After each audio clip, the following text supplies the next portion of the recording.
السلام علیکم ورحمۃ اللہ وبرکاتہ۔ الحمد للہ رب العالمین وبہ نستعین نبینا محمد وعلی آلہ وصحبہ اجمعین، اما بعد۔ اعوذ باللہ من الشیطان الرجیم، بسم اللہ الرحمن الرحیم۔ ان ھذا القرآن یہدی للتی ہی اقوم۔ جیسا کہ پچھلی کلاسوں کے اندر ہم نے منہج سلف، اس کے مطلب، اس کا تعارف کچھ پچھلے دنوں میں ہم نے معلوم کیا، اور سب سے اہم نقطہ کہ کل کے درس کے اندر ہم نے کہ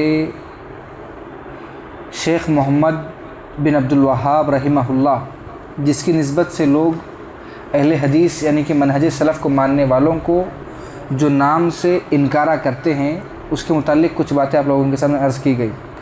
آج کی کلاس کے اندر منہج سلف کی بنیادیں، یعنی کہ منہج سلف کا اصل پیغام، اس کی بنیادیں کیا ہیں۔ منہج سلف کی پہلی بنیاد قرآن اور سنت اور صحابہ کا فہم ہے۔ پہلا نقطہ، دین کا پہلا مقصد جو ہے قرآن مجید۔ اللہ تعالیٰ نے قرآن کو ہدایت اور نور اور فیصلہ کرنے والی کتاب بنایا۔ اللہ تعالیٰ نے قرآن مجید کے اندر فرمایا، سورہ بنی اسرائیل کے اندر آیت نمبر 9 کے اندر اللہ تعالیٰ نے فرمایا، ان ھذا القرآن یہدی للتی ہی اقوم۔ بے شک قرآن اس راستے کی طرف، اس راستہ کی طرف ہدایت دیتا ہے جو سیدھا ہے۔ یعنی کہ منہج سلف کی سب سے پہلی بنیاد، جیسا کہ انسان ایک عمارت بناتا ہے، ایک بلڈنگ بناتا ہے، تو انسان کے اس بلڈنگ بنانے میں بہت ساری بنیادیں رہتی ہیں، پلرز جس کو کہتے ہیں، پلرز جس کو کہتے ہیں کہ فلاں یہاں پر یہ پلر رہے گا، یہ پلر فلاں فلاں۔ لیکن سب سے پہلا انسان بنانے سے پہلے فرسٹ پلر کو دیکھتا ہے کہ یہ پلر یہاں پر بیٹھے گا، اس کے بعد دوسرا۔ تو منہج سلف جو صحیح معنوں میں اپنے آپ کو اہل الحدیث یا سلفی کہتے ہیں، ان کا سب سے پہلا پلر ہونا چاہیے کہ وہ سب سے پہلے ہر مسئلے کو پہلا قرآن مجید۔ اللہ تعالیٰ نے فرمایا کہ قرآن کو جو ہم نے نازل کیا، یہ کیا ہے؟ لوگوں کی اصلاح کے لیے، یعنی کہ یہی سیدھا راستہ بتانے کے لیے قرآن مجید کافی ہے۔ دوسرا نقطہ، قرآن کے بعد صحیح سنت، یعنی کہ قرآن مجید کے اندر ہر چیز کا حکم ہمیں ملتا ہے، لیکن طور طریقہ اللہ کے نبی جناب محمد رسول اللہ صلی اللہ علیہ وسلم کا طریقہ یا ان کی بتائی ہوئے احکام پر ہمیں ملتا ہے۔ اللہ کے نبی جناب محمد رسول اللہ صلی اللہ علیہ وسلم کے بارے میں جو اللہ رب العالمین نے فرمایا، وَمَا آتَاكُمُ الرَّسُولُ فَخُذُوهُ وَمَا نَهَاكُمْ عَنْهُ فَانْتَهُوا۔ اللہ کے نبی جو تمہیں دے دیں اس کو لے لو، اور جس سے منع کرے رک جاؤ۔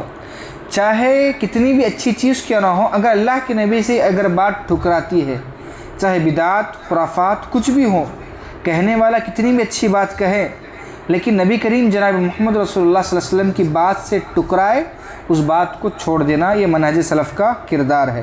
اور رسول اللہ صلی اللہ علیہ وسلم نے فرمایا، ترکت فیکم امرین لن تضلوا ما تمسکتم بہما کتاب اللہ و سنتی۔ میں تمہارے درمیان دو چیزیں چھوڑے جا رہا ہوں، جب تک انہیں مضبوطی سے تھامے رکھو تم گمراہ نہیں ہوں گے، اللہ کی کتاب اور میری سنت۔ اللہ کے نبی نے فرمایا کہ میرے مرنے کے بعد میں تمہارے درمیان صرف دو چیزیں چھوڑ کے جا رہا ہوں، اگر تم ان دونوں چیزوں کی مضبوطی سے تھامے رکھو گے تو تم کبھی گمراہ نہیں ہوں گے۔ آج ہمارے مسئلوں کے اندر اگر ہم گمراہ نظر آتے ہیں تو اس کی وجہ یہ ہے کہ ہم ہر مسئلے کے اندر کیا کرتے ہیں کہ یہ اگر ایسا ہوتا تو بہتر ہوتا، اپنی عقل کو ہم زیادہ دوڑاتے ہیں۔ لیکن اللہ کے نبی نے کہا کہ دو چیزوں کے میں نے چھوڑا ہے، وہ ہے کتاب اللہ و سنت رسول، ایک اللہ کا حکم، ایک نبی کا فرمان۔ اگر ان دونوں چیزوں کو صحیح طریقے سے پکڑو گے تو گمراہ نہیں ہوں گے۔ لیکن قرآن کی تشریح، قرآن کو پکڑنا ہے، لیکن ہر کسی کا ترجمہ اگر سنیں گے ہم، یعنی کہ جو صحیح معنوں میں ان کے پاس منہج کا علم نہ ہو، عقیدہ نہ ہو، اور نبی کریم صلی اللہ علیہ وسلم کی مکمل سنتوں کے اعتبار سے جس طریقے سے صحابہ اکرام نے قرآن مجید کو سمجھا تھا، اگر ویسے نہیں سمجھیں گے تو گمراہ ہوں گے، ظاہر سی بات ہے۔ لیکن نبی کریم صلی اللہ علیہ وسلم نے جو بتایا اور صحابہ کو جو فہم ہے، اس حساب سے اگر قرآن مجید ہم سنیں گے تو ہم کبھی گمراہ نہیں ہوں گے۔ تیسرا نقطہ، صحابہ اکرام کا فہم کیوں ضروری ہے؟ اللہ تعالیٰ نے فرمایا فَإِنْ آمَنُوا بِمِثْلِ مَا آمَنْتُمْ بِهِ فَقَدِ اهْتَدَوْا وَإِنْ تَوَلَّوْا فَإِنَّمَا هُمْ فِي شِقَاقٍ، اگر وہ بھی اسی طرح ایمان لے آئیں جیسا کہ ایمان لائے صحابہ اکرام رضی اللہ اجمعین تو ہدایت پا جائیں گے۔ اور چوتھا نقطہ اختلاف کا حل، فَإِنْ تَنَازَعْتُمْ فِي شَيْءٍ فَرُدُّوهُ إِلَى اللَّهِ وَرَسُولِهِ، اگر کسی چیز میں اختلاف ہو جائے اللہ اس کے رسول کی طرف لوٹو، سورہ نساء آیت نمبر 59۔ پانچواں نقطہ سلف کا راستہ ہی نجات کا راستہ ہے۔ رسول اللہ صلی اللہ علیہ وسلم نے فرمایا خیر الناس قرنی ثم الذین یلونہم ثم الذین یلونہم، سب سے بہترین زمانہ میرا زمانہ، اس کے بعد کا زمانہ، اس کے بعد کا زمانہ۔ اللہ کے نبی جناب محمد صلی اللہ علیہ وسلم نے فرمایا کہ میرے زمانے کے اندر جو صحابہ تھے یہ بہترین زمانے والے، اس کے بعد جو ہے تابعین، تو اس کے بعد تبع تابعین۔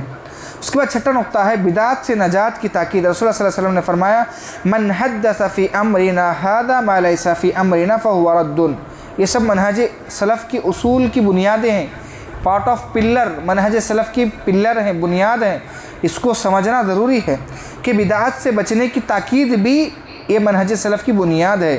اللہ کے نبی نے فرمایا جس نے ہمارے دین میں ایسی نئی چیز نکالی جس کا حکم نہ میں نے دیا ہے وہ اپناتا ہے، وہ مردود ہے۔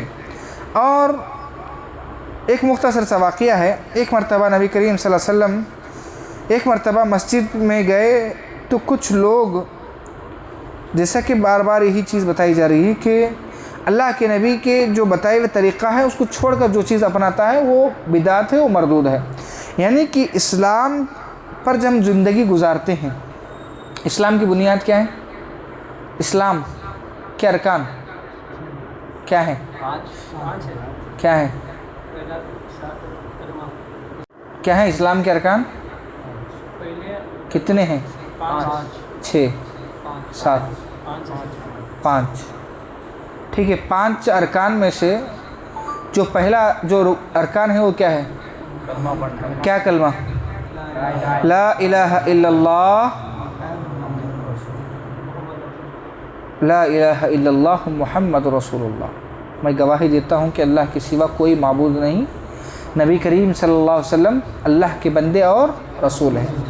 اس کے اندر ایک چیز، یہ منہج جو بولتے ہیں اہل حدیث یا سلفیت، اس چیز کے اندر پہلا اسلام کا رکن اور اللہ کے نبی جناب محمد رسول اللہ صلی اللہ علیہ وسلم کے انتقال کا موقع، یہ دونوں مواقع ایک منہج سلفی کو ایک اچھا پیغام دیتی ہے۔ کیا؟ کہ جب تمہارے پاس عقل یا شعور ہو، جب تم اچھے اور برے کی پہچان کرنے لگ جاؤ تو تم کلمہ پڑھو۔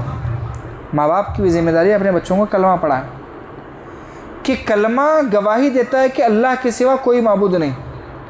تو جب یہ انسان سچے دل سے اپنے دل سے ظاہر کرتا ہے، میں منہج سلف کی بنیاد بول رہا ہوں، جب ایک سچے دل سے اگر انسان اس چیز کو ایکسیپٹ کرتے ہوئے پڑھتا ہے تو انسان شرک و بدعت سے پاک ہو جاتا ہے۔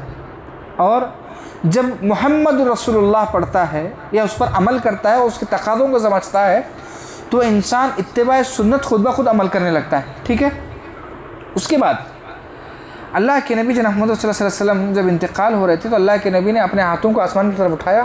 اللہ کے نبی نے کہا اللہم برفیق الاعلی لا الہ الا اللہ ان الموت سکرات۔ اللہ کے نبی نے کلمہ پڑھا اور اپنے ہاتھوں کو چھوڑ دیا۔ اللہ کے نبی نے یہ بتانا چاہا کہ انسان منہج سلف میں کلمے کے ذریعے داخل ہوتا ہے اور کلمے کے ذریعے باہر ہوتا ہے۔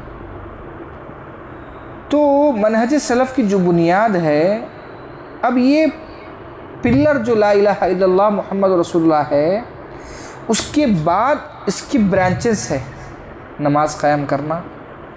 اگر تم نماز پڑھ رہے ہو، تمہارے پاس اللہ کو ماننا نہیں ہے اور نبی کا طریقہ نہیں ہے، تمہاری نماز بیکار ہے۔ یہ منہج سلف کی بنیاد۔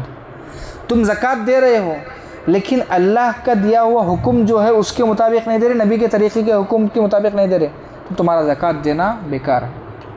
وَأَقِيمُوا الصَّلَاةَ وَآتُوا الزَّكَاةَ وَتَصُومُوا رمضان، اگر تم روزے رکھ رہے ہو لیکن روزے اس طریقے سے نہیں رکھ رہے جس طریقے سے اللہ نے حکم دیا، تم روزے نہیں رمضان ہونے کے بعد رکھ رہے، رمضان کے روزے بول کر شوال میں رکھ رہے، تم نبی کے طریقے پر نہیں ہے، یہ بیکار ہے۔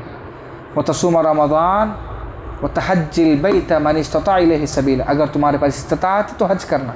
اگر تم حج اللہ کے حکم نبی کے فرمان کے مطابق نہیں کرو گے تو تمہارا حج ضائع کر دیا جائے گا.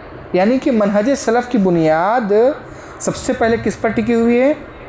لا الہ الا اللہ محمد رسول اللہ، اللہ کا فرمان، نبی کا طریقہ، یہ منہج سلف کی بنیاد ہے. اللہ تعالیٰ سے دعا ہے اللہ تعالیٰ ہمیں منہج سلف کی بنیاد کو سمجھنے کی توفیق عطا فرمائے. وما توفیق الا باللہ وما علینا البلاغ. السلام علیکم ورحمۃ اللہ وبرکاتہ.